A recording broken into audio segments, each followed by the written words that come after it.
properly running GoToMeeting. I don't know. But No problem. I've had that happen. I went to start a session yesterday and my computer was froze. I had to reboot. It took 5 minutes before I could get online.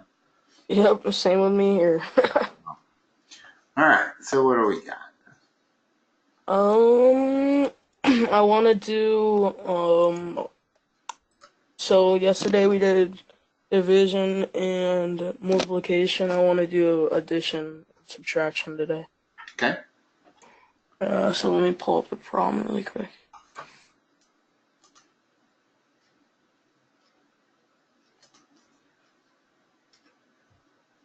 Alright, hold up. Here we go. Alright, here's the problem. Alright, which one should we do? Alright, I'll do... Why is it not coming up? Addition and subtraction are actually harder quite a bit. Yeah, Find the least common denominator. yeah, that's like, I understand all the other parts of it. It's just, like, with the least, like, once you factor in, like, I don't know for why, but it's just hard for me to, like, the least common denominator, so. Let's take one. I'll give you one. Okay. Well, this is loading up, I guess. How do I add those two things together? So you add a -3 to the left fraction on both the bottom and the top. When you have variables like this, is your least common denominator is the product of them. Okay. So. On both sides. In other words, I cannot add them together until they have the same denominator. Right, but why would it not just be x minus 3? Because the definition of least common denominator is it has to be divisible by both terms. And x minus 3 is not evenly divisible by x. Okay. By evenly divisible, it means like 6 has to be divisible by 3. It has to be an integer value. 2x would be divisible by x, but not x minus 3. Okay? Okay. So the pattern is relatively simple once you get used to this concept.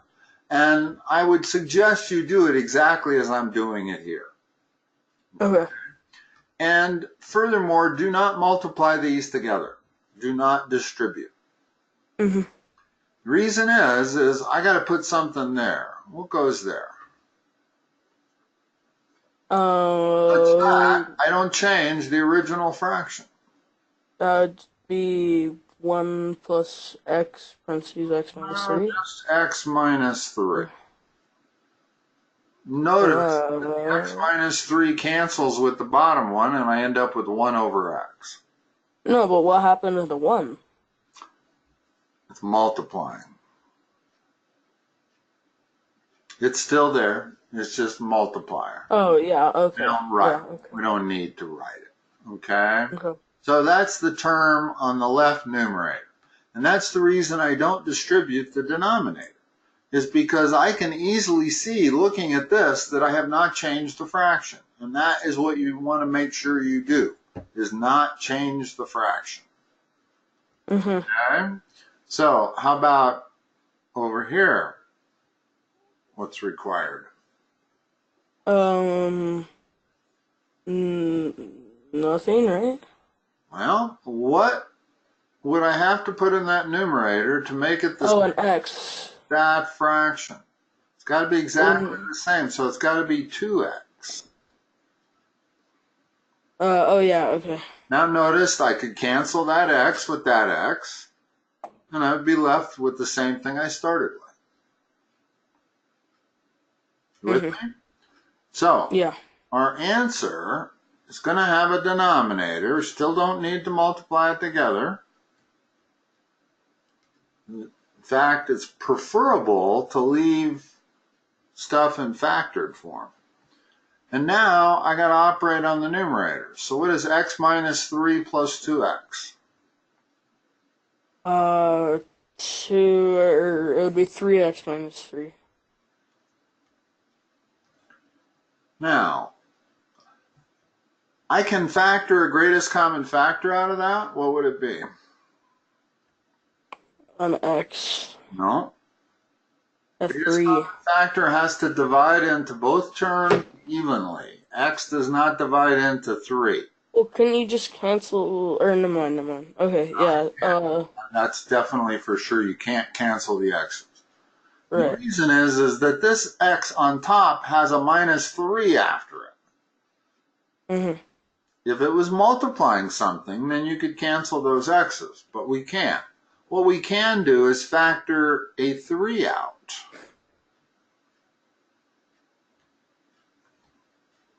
And then you can Nope, cancel the... cannot cancel anything. Remember, you can only, and now everything's multiplying. In other words, 3 is multiplying x minus 1, and x is multiplying x minus 3, but there's nothing the same. I've got an x minus 1, and an x minus 3. They are not the same thing, so I cannot cancel. Okay. And I can't cancel this 3 with that 3. So that would be your final answer, or that. Probably the top one. And the reason is that if factoring doesn't help, don't do it. Mm-hmm. Problem is that frequently you don't know if it's going to help until you do it.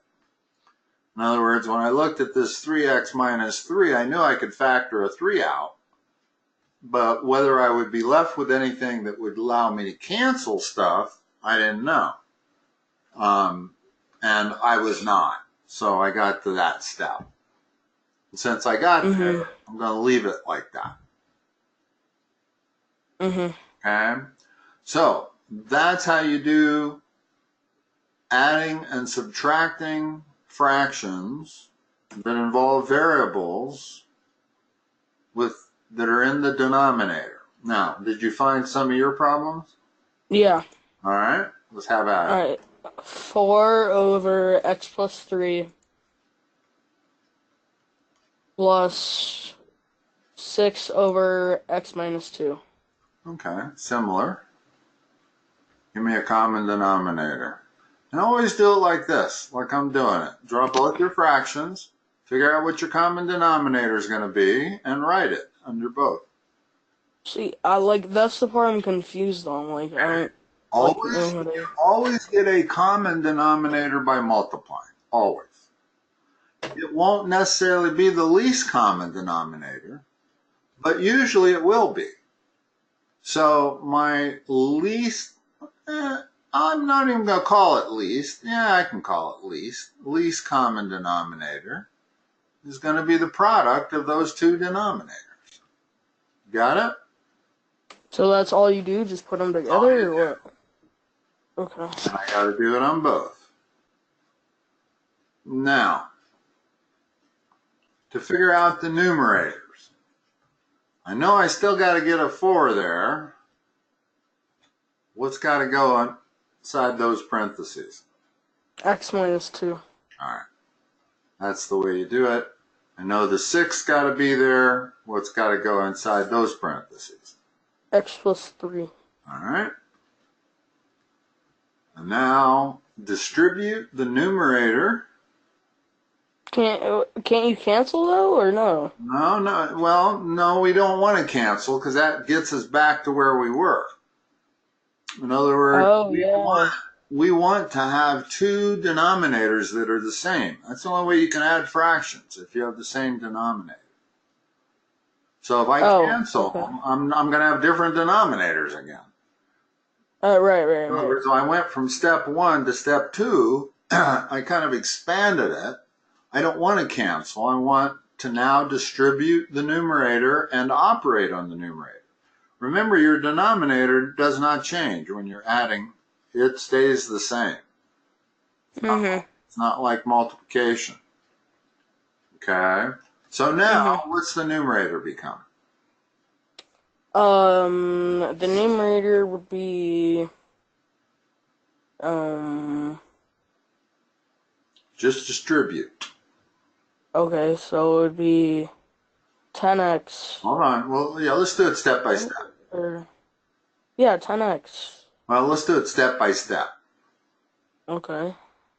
In other words, 4x minus 8 plus what? 6x plus 18. Okay, now simplify, and that becomes 10x plus 10. Okay? And again, what can I factor out of 10x plus 10? Just to see if it would be helpful. 10. Leaving. X plus 1. Notice that nothing is the same, so I cannot do anything more.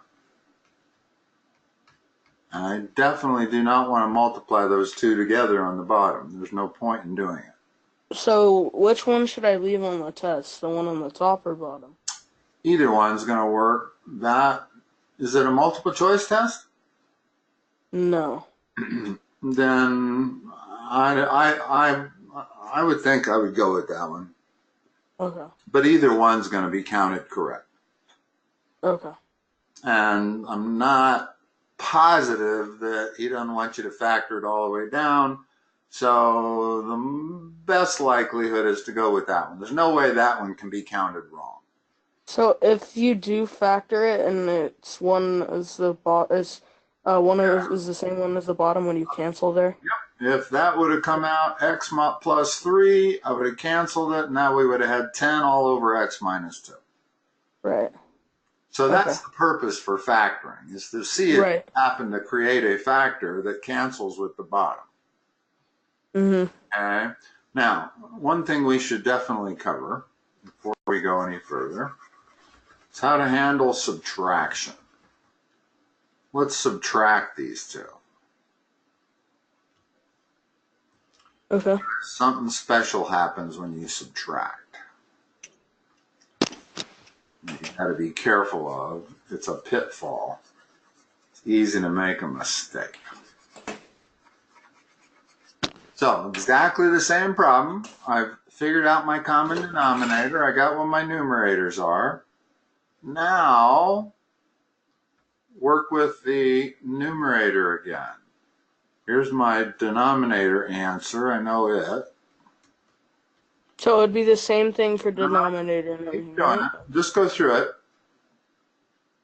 Okay, so then it would be... Step by step. I want you to do it step by step.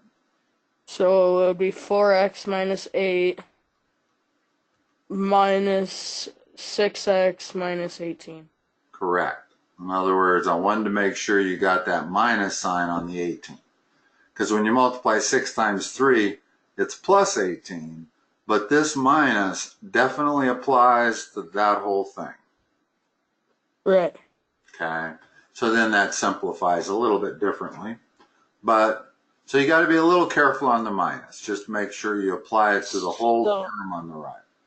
It's the same thing, but basically just different signs, I guess, right? No, the answer you mean? No, like... Oh, the process is exactly the same. Process. Yeah. Okay. Process is the same. Now, there are some problems where you don't have to multiply the denominators. If I'm adding that,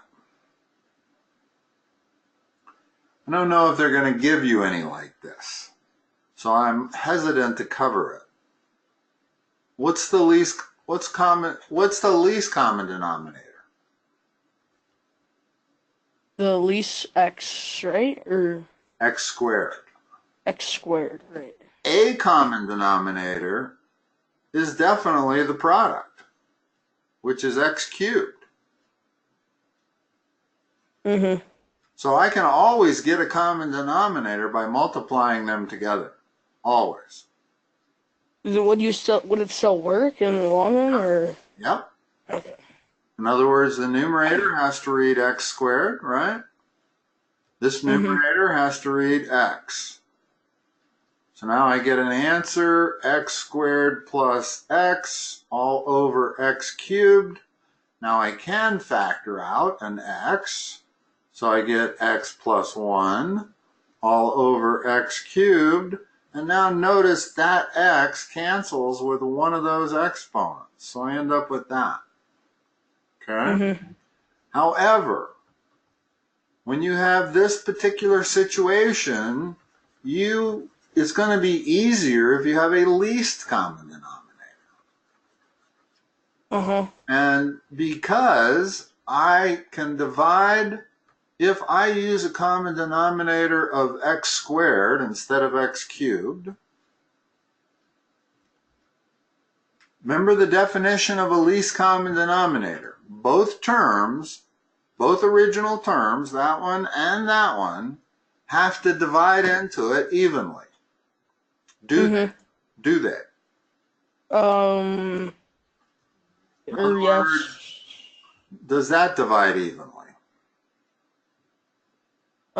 Yes. Yeah, it does. That's equal to x. And does this divide evenly? Yes. It's equal to 1. So x squared, in this particular case, x squared is our common denominator, and it makes the problem a little bit easier. Whoops, excuse me. In other words, now I need an x there, and I need a 1 there. So now I get to my answer much quicker, faster, and in fewer steps. And that is the answer. So whether they'll give you any like this or not, I'm guessing they may not. In other words, all of the ones they're going to give you are going to be like some number over x plus 3, and then another fraction over x minus 2, like the ones you gave me.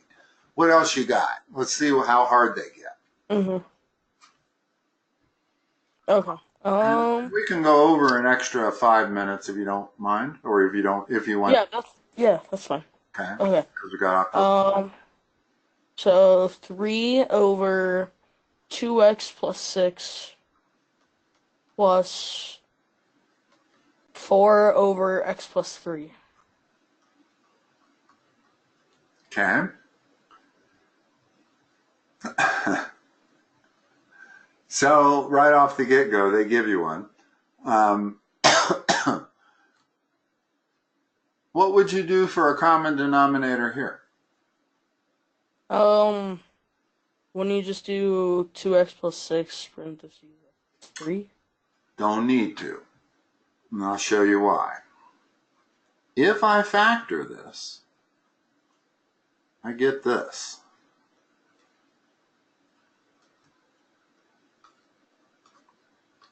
Now this is a situation where we don't need to multiply these two denominators together.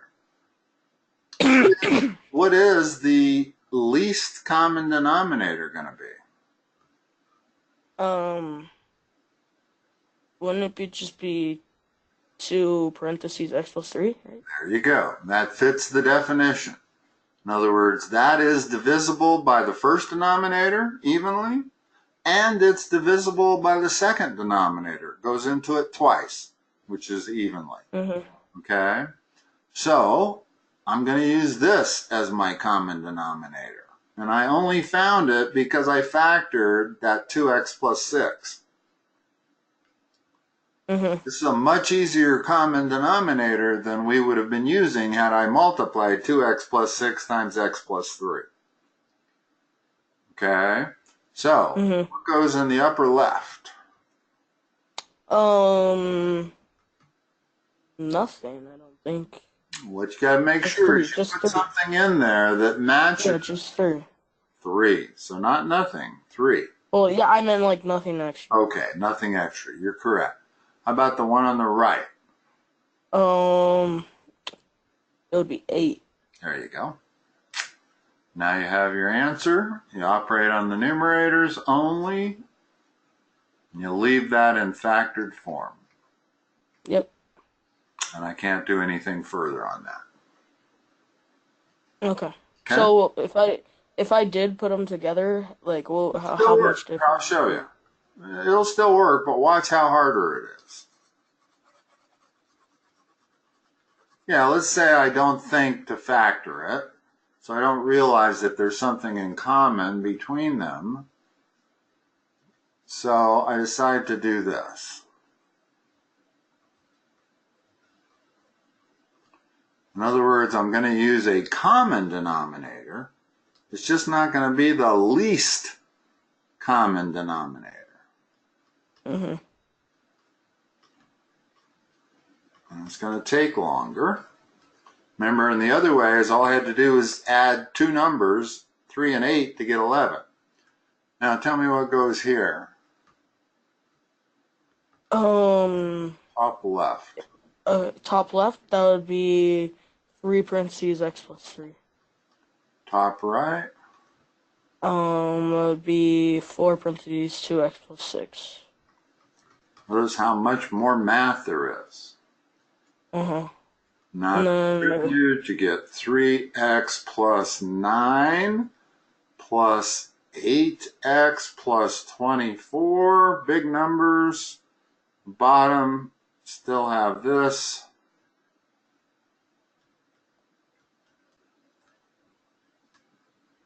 Top produces 11x plus 33. I can factor that. I can factor a 3 out of that. Or, excuse me, an 11 out of that. And this is one case where the factoring is going to pay off. Because notice what's in the bottom. Right. An x plus 3. So now I can cancel that with that, and I get the same answer, 11 over 2x plus 6. But look at how much additional math I had to do. I had to do all of that instead of just adding 3 and 8 together.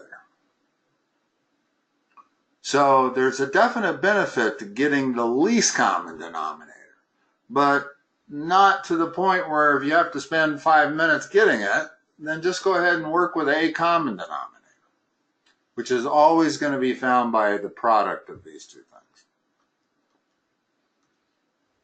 Okay.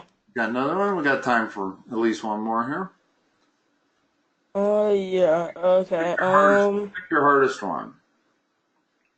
Okay, 4 over x squared plus 4x plus 3 plus 1 over x plus 3. Again, I could just multiply these two together and do the problem that way. But whenever you see one of these problems and something can be factored, factor it. In other words, that quadratic in the left denominator factors how? That would be x, and then plus 3 plus 1. And then cancel the x plus 3s. No, we don't cancel them. Right? Or no? We're trying to, in other words, I haven't done anything yet. I've just factored that left denominator. Okay? Okay. So now we got to find the least common denominator. Okay. What's it going to be? It's gonna be x plus 3, x plus 1, right? And that's it. I don't need another x plus 3 next to that. Right. Because this common denominator right there is evenly divisible by both that and that. And that's all you have to satisfy for a least common denominator. It has to be divisible evenly by both of the denominators you're working with. So this is still 4. And this over here on the right is what?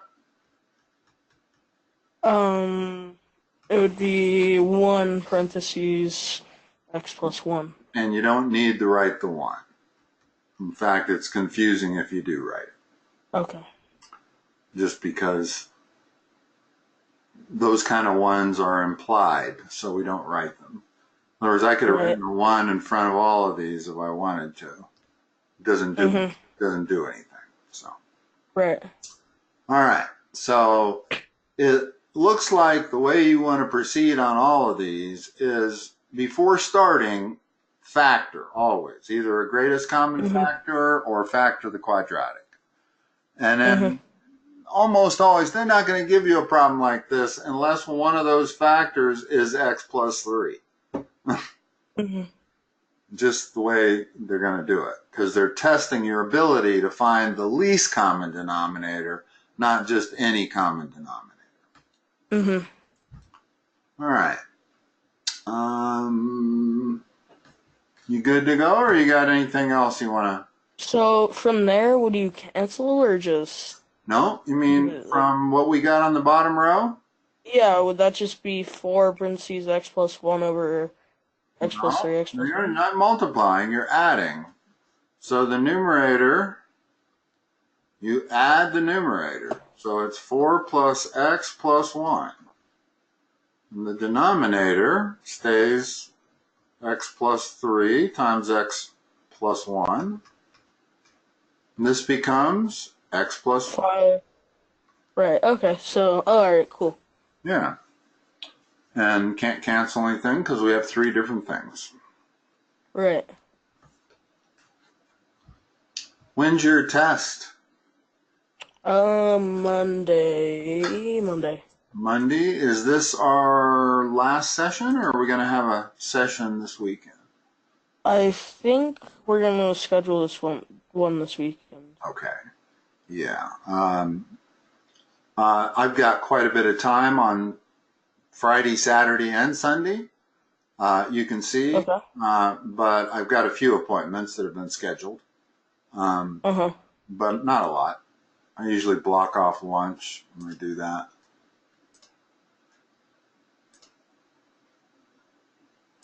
So that's what you've got to choose from, and I'll let you guys decide what you need. Okay. Okay? Blake, I'll probably talk to you again before your final. All right. Thank you. You're welcome. Talk to you later. Bye bye.